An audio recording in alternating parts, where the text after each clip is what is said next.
Now, let's talk about, actually, I'm kind of skipping around, but the easy money.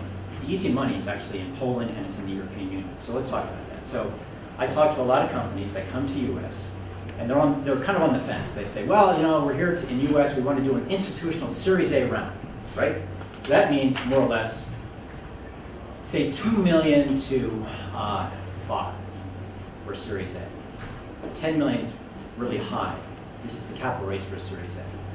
And if you do that, you cut out the angel community. Even micro venture is not going to invest above 1.5 million, right?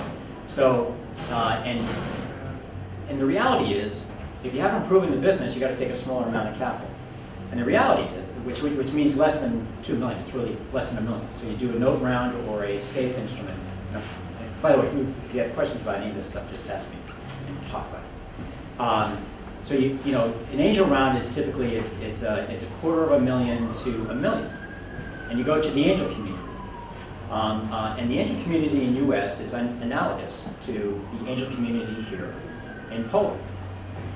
But it's harder to reach. And the reason it's harder to reach is it's larger and more chaotic and unorganized, and you don't know who to go to. So in the angel community in US, you've got institutional angels, which are groups of angels that band together, like the Band of Angels.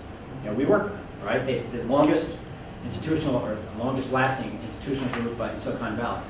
You probably don't want to go there because there's a bunch of old guys right now. There's a group called Silicon Ventures, which are Israeli businessmen that have done well, and and actually it's quite large. It's like 300 investors. There's the Kretsu Forum, there's SV Angels, Ron Conway's fund. There's a whole bunch of them. Now the thing is, they use the same investment criteria as venture capital. So if you think you're getting an easier deal on terms, and the criteria under which you're evaluated for risk and potential, and your ability to spend capital to sort of go to the next proof point in the business, it's the same criteria for angel and venture. Now the reason I'm saying this to you is, if it's the same criteria, and it's harder to reach angel money in US because it's all over the place. Because aside from the institutional angels, then you've got everybody else, family, friends, you know, it's people in technology, wealthy guys, men and women that have made money, you know, and they want to spend in the sector in which they made money. Finding them is not easy to do. That's why angels lists exist, right? You know, equity crowdfunding is, you know, that's sort of a global phenomenon.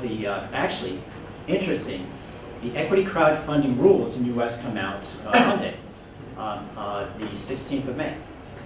And that kind of is like the Oklahoma land rush. The gun goes off, the regulations come out, and I'm actually working on a couple of equity crowdfunding sites, so none of us know how it's going to work, right?